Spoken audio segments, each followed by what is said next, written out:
자, 권 기자. 예. 오늘은 어떤 이야기를 들고 나오셨나요? 제가 오늘 들어오기에 앞서서 유반장님께도 말씀을 드렸고 PD분들에게도 말씀을 드렸는데 오늘은 좀 증권 관련한 얘기긴 하지만 원래 증권 관련한 얘기는 좀 조심스럽게 해야 되는 필요가 있는데 오늘은 별로 조심스럽게 하지 않으려고 합니다.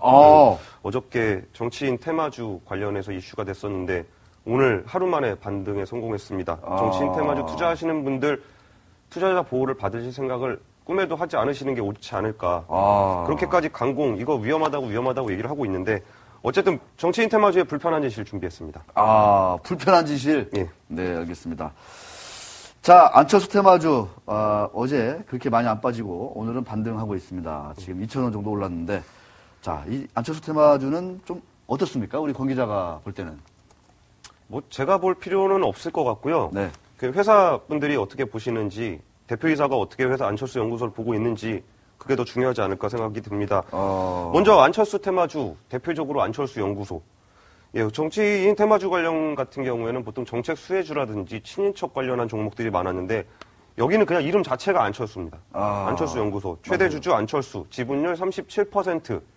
2대 주주 원종호, 이분 그냥 일반 투자자입니다. 네. 10% 이상 지분을 가지고 있는데 10,000원에서 20,000원 정도 사이에 샀거든요. 대단하신 분입니다. 지금 15만 원 같습니다. 본인은 이제 소프트웨어나 보안 산업에 관심이 있어서 중장기적으로 가치가 있다라고 해서 샀다고 하는데 그 종목의 가치를 보고 투자를 했다면은 진작에 팔았어야 될 것 같습니다.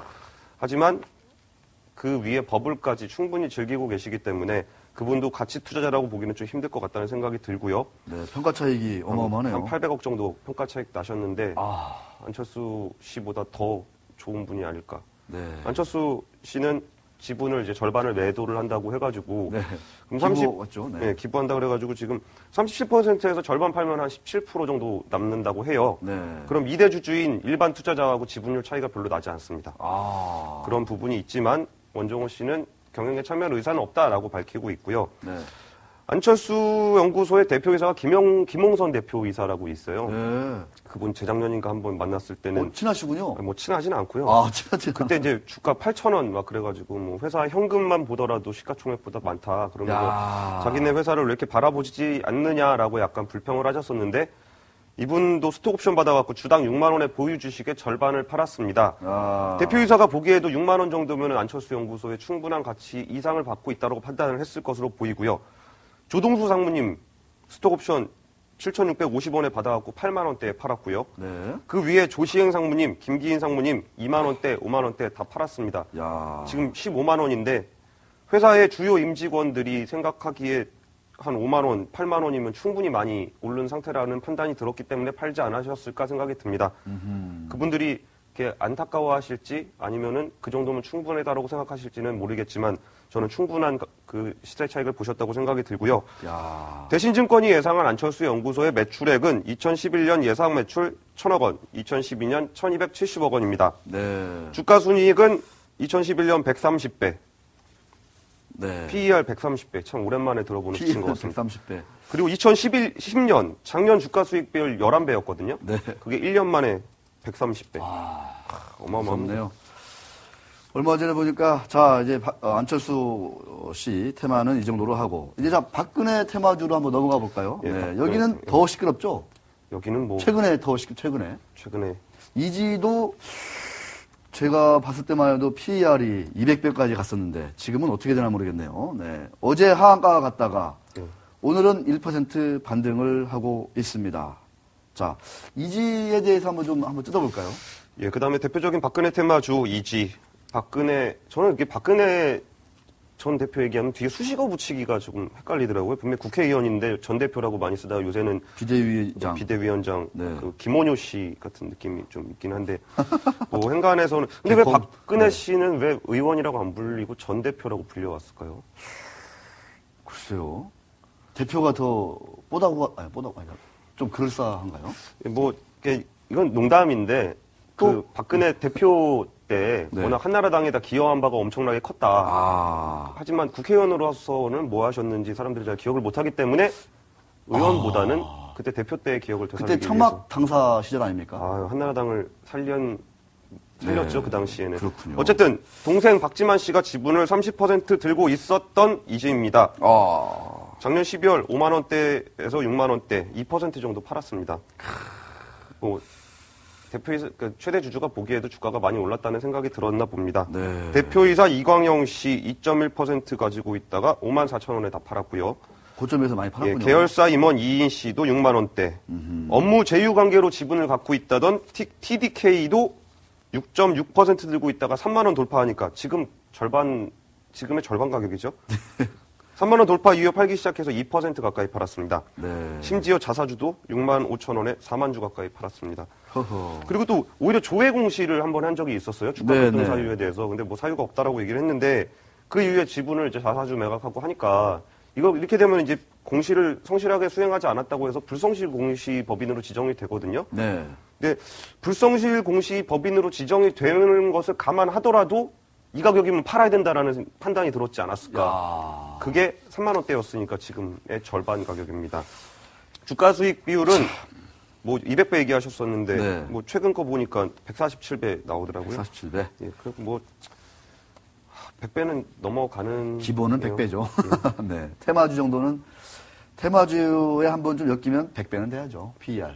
그 정도 돼야 테마주 소리 듣지 않을까 그렇죠. 싶네요. 자, 그 외에 그 정치인 테마주 짧게 짚어보고 왜 이렇게 좀 내부자들이 파는지 한번 좀 얘기를 해볼까 합니다. 예, 그 문재인 테마주 또 해야죠. 네, 문재인 테마주. 대권 주자로 좀 꼽히는 분들은 다 집어 되니까. 뭐. 대표적으로 우리들 생명과학이 있습니다. 문재인 우리들 씨과 생명과학. 직접 관련이 있는 회사는 아니고요. 최대 주주 김수경 회장이 노무현 전 대통령의 후원자라고 알려져서 엮였습니다. 그리고 이상우 우리들 의료재단 이사장은 문재인 변호사와 친하다고 하고요. 노무현 대통령의 척추 디스크 수술을 맡았었다고 합니다. 친하다. 김수경 회장과 특수관계인들 작년 12월 6% 가까이 팔았습니다. 하하.